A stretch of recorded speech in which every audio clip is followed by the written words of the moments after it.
এখন কুরবানির মৌসুম, আপনাদের কাছে এই জন্য গুরুত্ব দিলাম। একটা সহজ হিসাব শুনেন।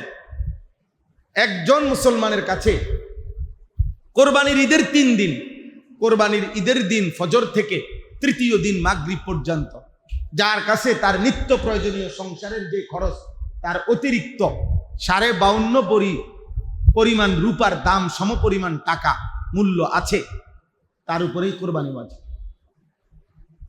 52.5 ভরি রূপার দাম 1,90,000 টাকা। এই পরশুদিন জিজ্ঞাসা করছে, আরো একটু কম বেশও হইতে পারে, 10-20 হাজার কম বেশ হয় কখনো, 1,90,000 নয়তো 2 লাখ, নয়তো আরো একটু কম। কথা বুঝছেন কিনা? তাইলে আপনি চিন্তা করে দেখেন, 1,90,000 টাকা আমি ধরে নিলাম, এই 1,90,000 টাকা 52.5 ভরি রূপার দাম, কম বেশি হইতে পারে, যার যার জায়গার থেকে জেনে নিলেই হলো। ওই পরিমাণ টাকা যার কাছে অতিরিক্ত আছে, এখন মনে করেন যে ছেলেটা বিদেশ থেকে টাকা পাঠাইলো বাড়িতে 30,000 টাকা, বাপ্পার নামে কোরবানি দিচ্ছে, মানে ঘরের মধ্যে সংসারের মধ্যে কোরবানি হয়েছে। হ্যাঁ, হিসাব হলো এটা। আমাদের গ্রামগঞ্জ আপনাদের হিসাব করছেন আপনারা, ফ্যামিলির মধ্যে কোরবানি হইলে হয়েছে। না না, কোরবানি ফ্যামিলির উপরে ওয়াজিব হয় না, মানুষের উপরে ওয়াজিব হয়। কথা বোঝেন না? আমি কোরবানি কি ফ্যামিলির উপরে কি হয় নাই, কোরবানি হলো সম্পদ আছে যার কাছে তার উপরে ওয়াজিব হয়। এবারে সে কি বিবাহিত না অবিবাহিত এটা দেখার বিষয় না, সে কি সংসারে এক লগে নাকি ভিন্ন ভিন্ন, তারা কি চারো ভাই এক ঘরে খায় না আলগা ঘরে খায় এইটা দেখার কিছু না, তারা কি বাপের লগে একসাথে নাকি ভিন্ন ভিন্ন, খোদার কসম এটা কোনো বিষয় না। ফোলাটা বিয়ে করছে না বিয়ে করে নাই এটাও কোনো বিষয় না। কোরবানি হলো সম্পদের হিসাব। তাহলে এখন বিদেশের ছেলেটা মনে করেন ওই বিয়েও করে নাই, ধরে নিলাম বাড়িতে টাকা পাঠাইছে 30,000, তো তার বাপের নামে মার নামে কোরবানি হয়েছে, ভালো, বাপ মার কোরবানি সে সহযোগিতা করছে, সে তো সারা বছরই দান করে, মা বাবারে হাদিয়া দেয়, টাকা পাঠায় বাড়িতে, তো এখনো দিছে, বাপ মার খেদমত করতে হবে না, তো করছে। কিন্তু প্রশ্ন হলো তার কাছে তো ব্যাংকে তার নিজস্ব ফান্ডে 1,90,000 টাকা তার আছে কিনা? কথা বলে না। বিদেশি ছেলেটার কাছে এরকম পরিমাণ টাকা সচরাচর থাকে কিনা? তো থাকলে তার উপরে কোরবানি ওয়াজিব নেই। কথা বলেন তো, তার কোরবানি কই? তার কোরবানি আদায় হলো কই? ওটা তো বাপের নামে না হইলো, ওইটা তো মার নামে না হইলো, ওর কোরবানি কোথায়? 4 ফুট একসাথে খায় সংসার বাপের লগে, এখনো একজন ঢাকা একজন কুমিল্লা চাকরি করে, একজন বাইত কাম করে, মনে করেন সবারই আয় আছে, ও মিল্লা টাকা দিছে, তুই 15,000 দে, তুই 10,000 দে, আচ্ছা তুই ঠিক আছে তুই ছোট ফুট 12,000 দে, সব মিলাইয়া টাকা 30,000 মিলাইয়া 40,000 মিলাইয়া তার মার নামে কোরবানি দে, তার বাপের নামে কোরবানি দিছে, সবাই মিল্লা গোস্ত খাইছে, এটা নিয়ে কোরবানি? এটা শরীয়ত? এটা নিয়ে ইসলাম? এমনি দেয় না তো বলেন, আপনি বলেন, আমি তো এটাই বলতে চাই। চাচা এভাবেই তো দিচ্ছেন আপনারা। তো তোদের এই ছেলেটা যে ঢাকা চাকরি করে, তো তার কাছে যে 1,90,000 টাকা তার কাছে জমা আছে, তো তার উপরে আলাদা কোরবানি ওয়াজিব না? ওই ছেলেটার উপরে আলাদা কোরবানি ওয়াজিব না? তো হের কোরবানি কই? তো হয়তো মুসলমানদের ঈদগাহে যাওয়া আল্লাহ রসুল নিষেধ করছে, ওরা নাফরমান বলছে নবী। তো সবাই মিললে আমরা একটা টাকা জমা করিয়া বাপমা একজনের নামে দিলাম, এটা তো কোরবানি না। বাপমার নামে দিলে হবে না, এটাও না, হবে, কিন্তু এটা তো উনাদের কোরবানি আদায় হলো, তোমার কোরবানি আদায় হলো কই? বুঝেন নাই কথাটা?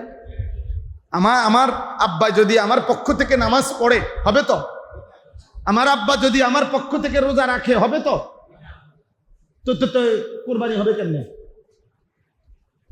আমার উপরে কোরবানি ওয়াজিব, তো এটা আমার কোরবানি আদায় করতে হবে না? আপনাদেরকে একটা উদাহরণ দিলাম, তাইলে আমরা খামখেয়ালি করলে তো করলেনি, ঠিক আছে, সমস্যা কি?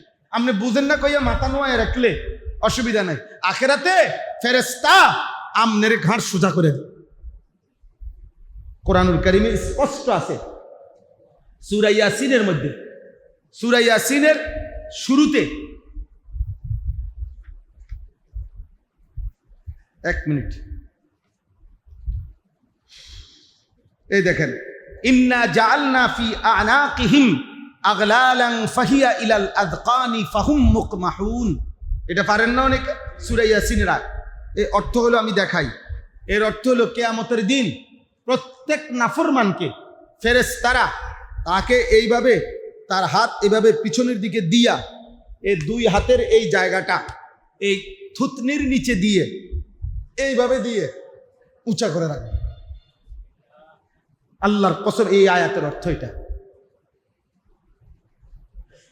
আর কোনোদিন এই নাফরমান নিচের দিকে মাথা নোয়াইতে পারবে না। আপনি বুঝেন না, আপনি মস্কারি করেন, হ্যাঁ, এটা আপনি দুনিয়া না, আমার লগে আপনি ল্যাপসেপ দিয়ে লাইলেন, হুজুর মাইতেন না চাই, এত ফেসালিট যাইয়েন না, হ্যাঁ তো ঠিক আছে, হুজুর থাইমা গেল। আপনার ক্ষমতার কারণে আপনি হুজুর পারল না আর কি, তো এটা তো দুনিয়া না মিয়া। আপনার ফুট বিদেশ, আপনার বাপ সভাপতি, আপনি এলাকার মেম্বার, আপনি মসজিদ কমিটির সেক্রেটারি, যাই করলেন আর কি, তো কোথায় থামাইলেন? আরে বাং, দুনিয়াতে না ইমাম সামনে থামাই দিলেন, আখেরাত আল্লাহর সামনে পারবেন তো? বলেন না, আল্লাহর সামনে থামাইতে পারবেন তো? তাহলে আপনি হুজুরে থামাই দিলে কি লাভ হলো? হুজুর মনে করেন বললো না আর কি, হুজুর ফাইল না আর কি।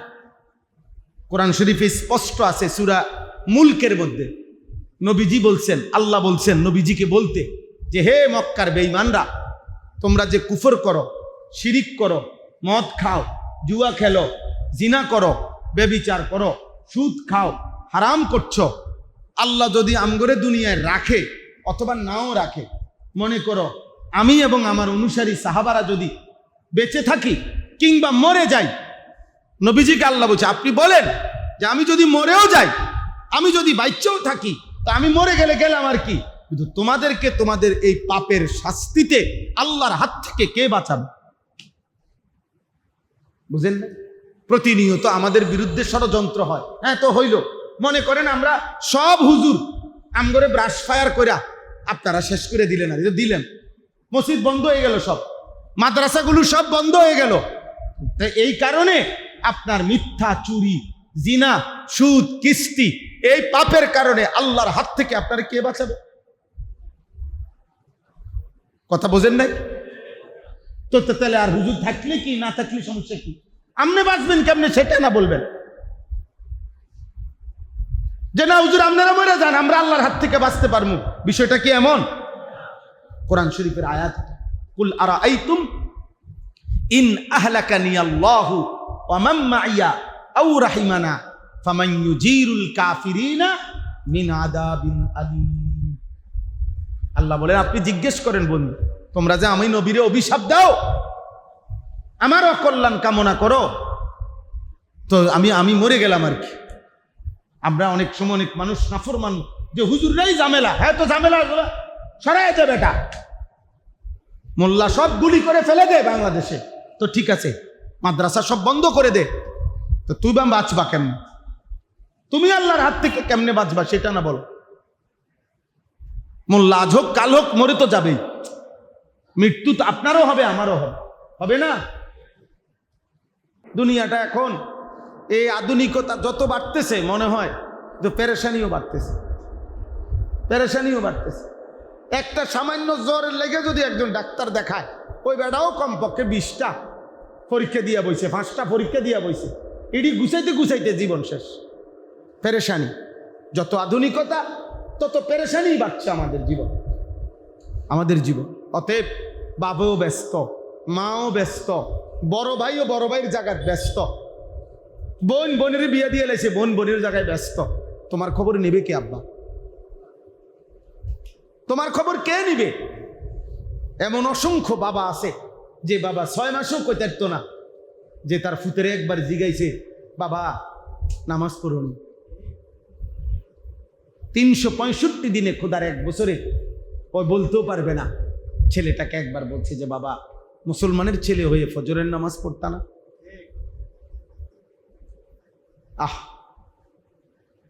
এমন বদনসিব দুর্ভাগা তোমার কপালে এমন একজন অভিভাবকও জুটলো না যে তোমার একবার কোনোদিন ভোরে আল্লাহর কথা মনে করা।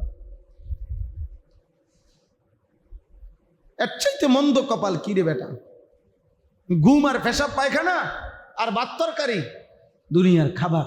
এ তো কুত্তারও এই চাহিদা পূরণ হয় বেটা, কুত্তারও তো এই চাহিদা পূরণ, জানোয়ারেরও তো এই চাহিদা পূরণ হয় বেটা। জন্তু জানোয়ারেরও তো এই চাহিদা পূরণ। 365 দিনে খোদার এক বছরে একদিনও ফজরের নামাজ পড়লা না? নবী সাল্লাল্লাহু আলাইহি ওয়াসাল্লাম ওনার সাহাবী আব্দুল্লাহ ইবনে ওমর বলেন, একদিন নবীজির জামানায় আমরা কাউকে ফজরের নামাজে অনুপস্থিত দেখলে খোদার কসম তিনি বলেন আসানা বিহিজ জান, আমরা তো ভাবতাম দুইটা ওই ব্যক্তির ব্যাপারে, হয় অসুস্থ নয় মুনাফিক। আল্লাহর কসম, এটা হাদিস। তিনি বলেন আমরা ভাবতাম কি দুইটা, হয় কি নয়তো মুনাফিক, নয়তো মুনাফিক। নবীজি একদিন হযরত উবাই ইবনে কাব বলেন, নবীজি দুইজনের ব্যাপারে জিজ্ঞাসা করছে ফজরের নামাজের পরে, ওমকে আছে? সাহাবীরা বলছে নাই। ওমকে আছে? সাহাবীরা বলছে নাই। নবীজি বলছে নিশ্চয়ই এশার নামাজ এবং ফজরের নামাজ যারা মুনাফিক তাদের জন্য পড়া কঠিন। আল্লাহ নবী ওই তখন এই হাদিস। এই জন্য ফজরের অনুপস্থিত ব্যক্তি এটা মুনাফিকের চিহ্ন বহন করে। নিজের উপরে দয়া করে, চালাক বাইবেন না। বাতখানা খুব চালাকির কিছু না, বিল্ডিং করা কিছু চালাকির কিছু না রে আব্বা। মোবাইল টিফোন আর নারী দেখুন না, না মোবাইল টিপা নারী দেখো না। বহুত নারী এমনিও আছে, তুমি যাও নষ্ট হইতে চাও, একদিন লাগবে না। নর্তকী দরকার, উলঙ্গ ছবি দরকার, বেহায়া নারী দরকার, লাখ লাখ মিলবে বেটা, লাখ লাখ লাখ লাখ। জীবন নষ্ট করে দিতে চাইবা, কোনো অসুবিধা নেই, তুমি খুঁজেই পাইবা। অল্প সময়ের ভিতরে চরিত্রহীন লোক খুঁজে পাইবা। মদের আড্ডা চিনতে চাও, দেখবা তুমি শুধু সিদ্ধান্ত নাও, বহু মদখোর তোমার কাছে আগায় আসে। অতএব ছেলেদেরকে গুরুত্ব দিয়ে বললাম, বাবা তুমি নষ্ট করো না, কেউ তোমারে মনে রাখবে না, কারো হাতে সময় নাই, স্বার্থপর এই পৃথিবীতে কারো হাতে টাইম নাই, কারো হাতে নাই, কারো হাতে টাইম নাই। ছোটবেলায় আমরাও কম বেশি আমাদের সময়টা কিছুটা তো ছিল, কত 20 বছর আগেও ছিল, 30 বছর আগেও ছিল। বাবা মা বড় ভাই মামা চাচা ফুফা খালু দাদা নানা আর টাইনা ধরছে, আর উল্টা পাল্টা চলছে। কদ্দুর ফানি গোসল করতে গেছে পুকুরে, দেরি করে আইসে দেখো 3 জনে গিয়ে ডাকতে উড়ে এলোই আইসে। আমাদের সময়টা এমন ছিল, এখন আর সেটা না। এখন আপন ঘরে বাপ মা ঘুমায় পাশের রুমে আপন ছেলে সারা রাত মোবাইলে উলঙ্গ ছবি দেখে, ডাকার কেউ নাই, দেখার কেউ। 14 বছরের মেয়ে, 16 বছরের মেয়ে পর পুরুষের সাথে জেনা করছে, ব্যভিচার করছে, হারাম প্রেম করছে, মা কইতেও পারে, জানেও না। এই জন্য কারো হাতে টাইম নেই। আমরা আমাদের নিজেদের জন্যই, আমরা আমাদের আখিরাতের জন্য আমাদের ভাবা দরকার। কেউ না ভাবলেও কোনো সমস্যা নাই, আমাদের কোনো অসুবিধা নাই। আল্লাহর কথা যিনি বলে তার দায়িত্ব শুধু গুরুত্ব দিয়ে বলা। নবীজিকে আল্লাহ তাআলা বলছে কেউ ঈমান আনে না, আল্লাহর দিকে ফিরে না, এই কারণে আপনি আপনার জীবন দিবেন না। এটা নবীজিকে নিষেধ করছে। অর্থাৎ এমন না যে তুমি যদি নামাজ না পড়ো আমি আমার জান দিয়ে এলাম, আমি আমার জীবনটা দিয়ে এলাম না। নবীজিকে আল্লাহ বলছে আপনার দায়িত্ব এটা না, আপনার দায়িত্ব বলা। একবার না, আবার বলেন, আবার বলেন, আবার বলেন, আবার বলেন, আবার বলেন, বলতেই থাকেন, বলতেই থাকেন, বলতেই থাকেন। আপনি কারো মালিক নন, আপনি মুযাক্কির। ফাযাক্কির ইন্নামা আনতা মুযাক্কির লাস্তা আলাইহিম বিমুসাইতির। এই অর্থ হলো, হে নবী আপনি বারবার উপদেশ দেন, আপনি উপদেশদাতা, তবে আপনি মালিক নন। আপনি কি নন? মালিক নন। আমি আপনার মালিক না যে কল্লা ফালাই দেবো যদি নামাজ না পড়ো, না না, আমি আপনার মালিক না। আপনি আমার গোলাম না, আপনি আল্লাহর গোলাম। কার গোলাম? এই জন্য যুবক, তোমাদের কাছে আমরা হাজারবার বলতে পারি, কিন্তু আমি তোমার উপরে তো কোনো তোমার কল্লা ফেলাইতে পারতাম না। আমি তো তোমার মালিক না, আমি তো তোমার মনিব না, তুমি আমার গোলাম না, তুমি আল্লাহর গোলাম। আমার দায়িত্ব কি? চেষ্টা করা, বলতে থাকো, আর আমরা এটাই করছি। আল্লাহ তাআলা তোমাদেরকে ফজরের নামাজ সহ 5 ওয়াক্ত নামাজ পড়ার তৌফিক দান করেন।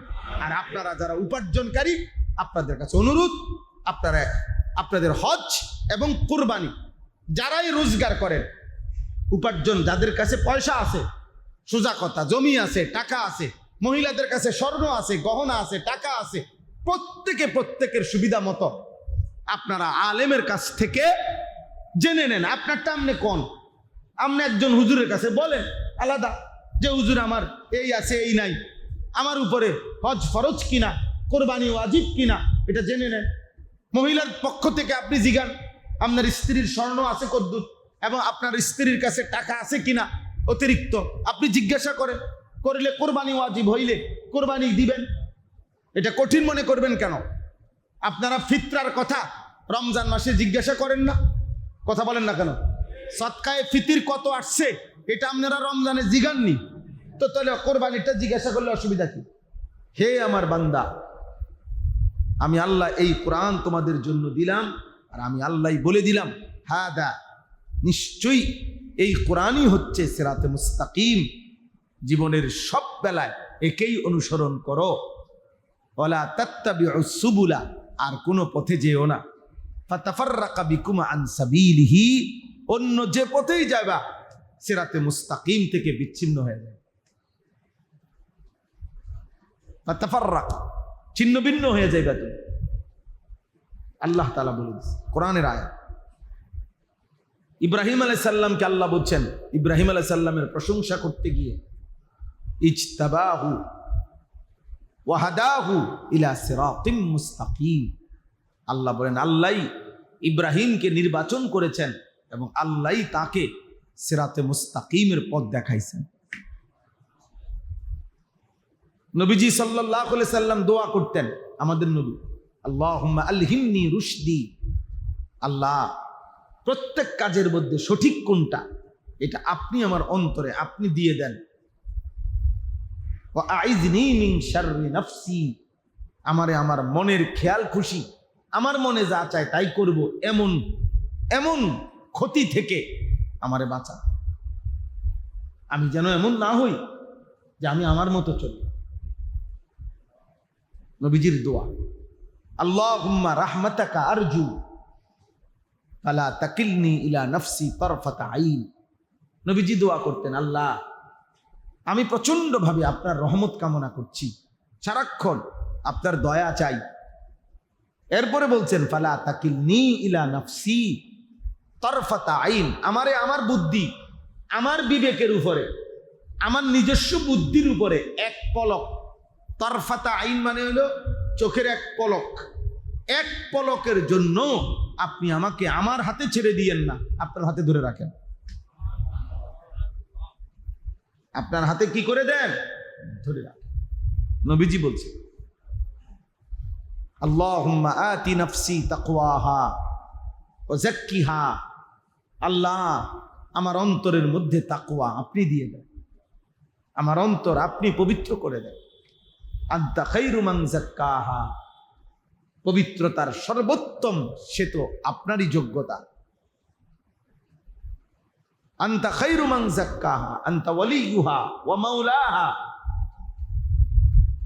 আপনি তো সবকিছুর মালিক, অন্তরের মালিক, আপনি দিল সাফ করে দেন। এজন্য বাবা, এটা জরুরি বিষয়। গন্তব্য চিনা, প্রতিদিন খাইতেছেন, ঘুমাইতেছেন, এসব পায়খানা করতেছেন, বয়স্ক বাপ চাচারা রাত যায়, দিন যায়, প্রতিটা দিন নিয়ম মাফিক সন্ধ্যা হয়, প্রতিটা রাত নিয়ম মাফিক ভোর হয়। হ্যাঁ, শনিবার রবিবার হয়, রবিবার সোমবার হয়। আপনার কি মনে পড়ছে ঠিক মতো যে আপনি কোথায় যাচ্ছেন? আপনি কি বুঝতেছেন আপনি কোথায় যাচ্ছেন? আপনার নিজের নফসের সাথে এই বোঝাপড়া আছে কিনা? যে আমি যদি আজ রাত শেষ হয় আমার জীবনের, আমার যা কিছু তা নিয়ে আল্লাহর সামনে দাঁড়াইতে পারবো তো? আজকের দিনের যা কিছু সারাদিনে করলাম আমি আল্লাহর সামনে দাঁড়াইতে পারবো তো? বলে ইস্তাফতি কালবা। নবীজি সাল্লাল্লাহু আলাইহি সাল্লাম বলেন, হে আমার উম্মত, তুমি তোমার দিলকে প্রশ্ন করো, তোমার অন্তরকে জিজ্ঞেস করো তো, আজ সারা দিনে যা করেছ তার বিনিময়ে সন্ধ্যাবেলায় যদি তোমার মৃত্যু হয় আল্লাহর সামনে দাঁড়াইতে পারবে তো? সকালবেলা যদি মৃত্যু হয় সারা রাতের আমল দিয়ে আল্লাহর সামনে দাঁড়াইতে পারবা তো? বলেন, কোরআনুল কারীমের মধ্যে আল্লাহ বলছেন, ফামশু ফি মানাকিবিহা ওয়া কুলু মির রিজকি। বান্দা, আমার জমিন সবটা, পৃথিবীর যেখানে মন চায় তুমি যাও, আমি মানা করছি না। দেশে পারো, বিদেশে থাকো, শহরে থাকো, গ্রামে থাকো, থাকো তুমি, আমার কোনো মানা নেই। এই বিশ্বের সমস্ত জমিন আমার। ওয়া কুলু মির রিজকিহি, আমার রিজিক যেখানে থাইকা পারো রোজগার করো, খাও, উপভোগ করো, কোনো অসুবিধা নাই। শুধু বান্দা মনে রেখো, ওয়া ইলাইহিন নুশুর, আমি আল্লাহর কাছে ফিরতে হবে। একদিন তোমার খেয়াল থাকুক বা না থাকুক, তুমি ঘুমে থাকো আর সজাগ থাকো, সুস্থ থাকো আর অসুস্থ থাকো, আনন্দ থাকো আর বেদনায় থাকো, একদিন ফিরতে হবে, একদিন ফিরতে হবে। ওয়া ইলাইহিন নুশুর, একদিন তোমাকে আল্লাহর কাছেই কি করতে হবে? ফিরতে হবে। অতএব ছোট ছোট ভাই, তোমরা ছেলেরা, তুমি যতই নিজেকে খামখেয়ালি মনে করছো, তো তুমি মনে করো তোমার জীবন শুধুই তোমার। হ্যাঁ, এটা অনেকে বোঝো না আর কি। তুমি শেষ পর্যন্ত দিন শেষে, বেলা শেষে 30 বছর পরে হইলেও মনে পড়বে তুমিই শুধু, আর কেউ নাই তোমার সাথে। আজ আমি একাই আমার বাসায় থাকি, আমার বাবাও নাই, আমার মা একদম অসুস্থ, মা আর কিছুই বলতে পারেন। আমার পৃথিবী আমারই। ভালো কিছু করলেও আমি, মন্দ অসৎ কিছু করলেও কি আমি। আমার আব্বা কবরে, আর আমার মা 75 বছর বয়সের মা, আমার একদম মাজুর, অসুস্থ। মা হো হা করে শুধু, এতটুকু, কিছুই বলতে পারে।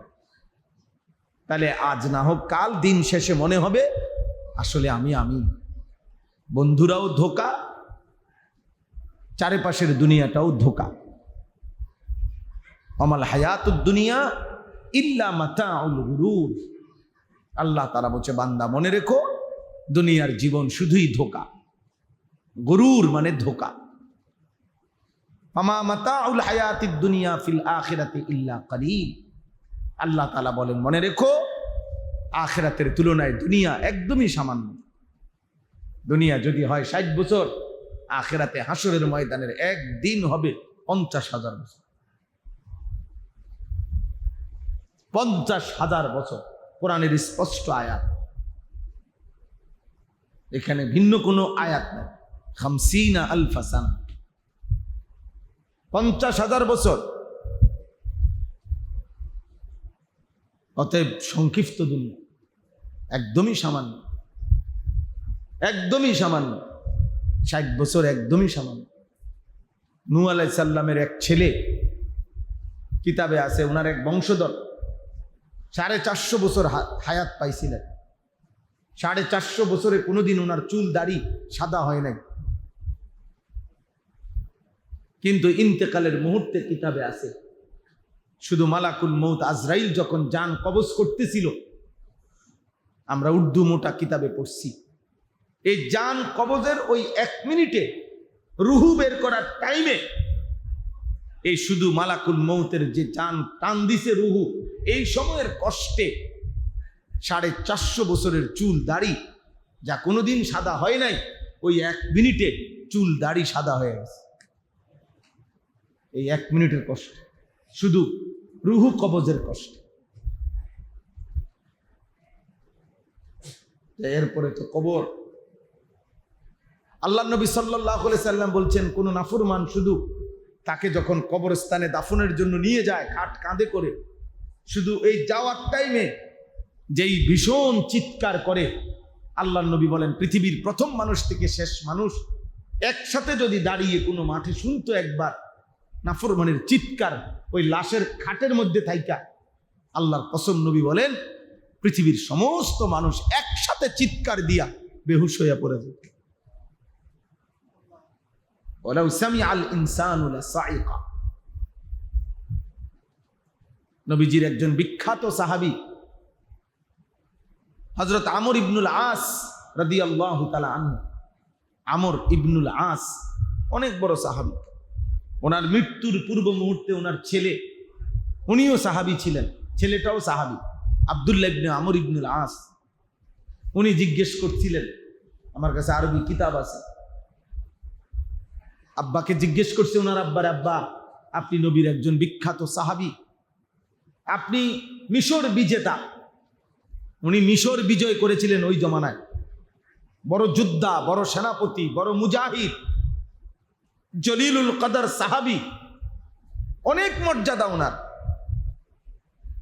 ফাতেহে মিসর বলে ওনাকে, মিশর বিজেতা। আপনার এই মুহূর্তে মৃত্যুর যন্ত্রণা কেমন হইতেছে? কিতাবে লিখছে, উনি ওনার ছেলেকে বলছে,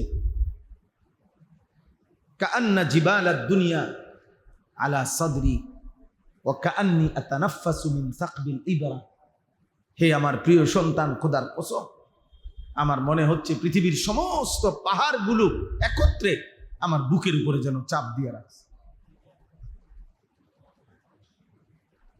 আর আমি যেন শেষবারের মতো সুইয়ের ছিদ্র দিয়ে নিঃশ্বাস নিতেছি। এটা যদি নবীর একজন সাহাবী বলে, আপনি কে, আমি কে? আমাদের হালাত কি হবে আব্বা? আপনারা অনেক বোকামি করছেন। কেউ ভাবছেন চা দোকানের আড্ডা দিতে দিতে কবরে চলে যাচ্ছেন, কেউ টেলিভিশনের আড্ডা দিতে দিতে কবরে চলে যাইতেছেন আব্বা, কেউ বিড়ি সিগারেট খাইতে খাইতে কবরে চলে যাইতেছে, কেউ এখনো সুদ কিস্তি এই হারামের মধ্যে থেকেই কবরে চলে যাচ্ছে। আহা, কেউ গালিগালাজ এই বদভ্যাস এটা রাখেই এই অবস্থাতে কবরে যাইতেছে। কেউ আপন ভাই, আপন বোন, আপন ফুফি, আপন স্ত্রীর সম্পদ অধিকার হক না দিয়েই আহা বুড়া মিয়া কবরে চলে যাইতেছে। হায় হায় হারাম কর, কি হবে কবর? কবরের থেকে বোনের সম্পত্তির বদলা কেমনে দিবেন? স্ত্রীর মোহরের টাকা কেমনে শোধ করবেন? আপন ভাইয়ের সম্পত্তি কেমনে শোধ করবেন? হ্যাঁ, দুনিয়ার মামলায় না জিতছেন চালাকি করে টাকা খাবাইয়া, আপনি ক্ষমতা আছে দেখা। আখেরাত কথা বলেন না, আখেরাতে তো জালেমও থাকবে, মজলুমও থাকবে, থাকবে না? হাসরের ময়দানে এখনো না কেউ আগে মরে গেছেন, কেউ পরে মরব। আমরা কিতাবে পড়ছি দুনিয়াতে আল্লাহ বিচার করে না কেন? দুনিয়াতে বিচার করলে ইনসাফ হবে না, কারণ দুনিয়াতে বিচার একই মুহূর্তে সবাইকে একসাথে রাখা কঠিন, বুঝেন? হয়তো জালেম আগে মরে গেছে, মজলুম আনো রয়ে গেছে, হয়তো মজলুম আগে মরে গেছে, জালেম এখনো পৃথিবীতে রয়ে গেছে, তো বিচার করবো কেমনে? কিন্তু আখিরাত একটি নির্দিষ্ট সময়ে আল্লাহ তাআলা সকলকে একত্রিত করবেন। সেদিন জালেমও থাকবে, মজলুমও থাকবে, উভয় পক্ষ সমান সমান থাকবে। সেদিন বাপও থাকবে, পুতেও থাকবে, সেদিন স্বামীও থাকবে, স্ত্রীও থাকবে। স্ত্রী যদি অভিযোগ দেয় তো স্বামীটা আছে, স্বামী যদি অভিযোগ দেয় স্ত্রীও আছে। আমি যদি বলি উনি আমার উপরে জুলুম করছে তো উনিও আছে, আমিও আছি, আল্লাহ ফয়সালা দিবে। বুঝেন নাই কথা? এই জন্য ভাই প্রথম কথা এটা মনে রাখতে হবে, দিন শেষে রাত শেষে এক মিনিটের জন্য হলেও আমাদের ভাবা উচিত আমি একা, আমার ডানে বামে আসলে কেউ নাই। আমার জীবনে কেউ নেই, আমিই আমি। আমার ভালো আমাকেই ভাবতে হবে, আমার গুনাহ আমাকেই ছাড়তে হবে, আমার আখিরাতের পুঁজি আমাকেই করতে। যে কয়টা টাকা আমার, এটা আমারে আল্লাহ দিয়েছে,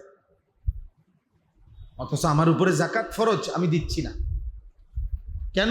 জিফুতের লেগে। না না, আপনাকে তো এটা বলে নাই আব্বা, আপনি মরার পরেও তো জিফুত থাকবে, তো ওই সময় চলবে কেমন? আপনি মরার পরেও তো, আমি যে, আমার আব্বা মারা গেছে 2015 সালে, তা আজকে 2026 সাল, কথা বলে তো আজকে 11 বছরের বেশি হয়ে গেছে। তো আমার আব্বা তো মারা গেছেন, আমরা তো আছি, তো আমরা এখন ভাত মাছ খাই কেমনে তাহলে? বলে আপনি মিথ্যা বললেন, সুদ কিস্তি ওজনে কম দিয়ে মিথ্যা বলে আপনি যে সংসার গড়ে গেলেন, আপনার আখেরাত, আপনার যাকাত কই?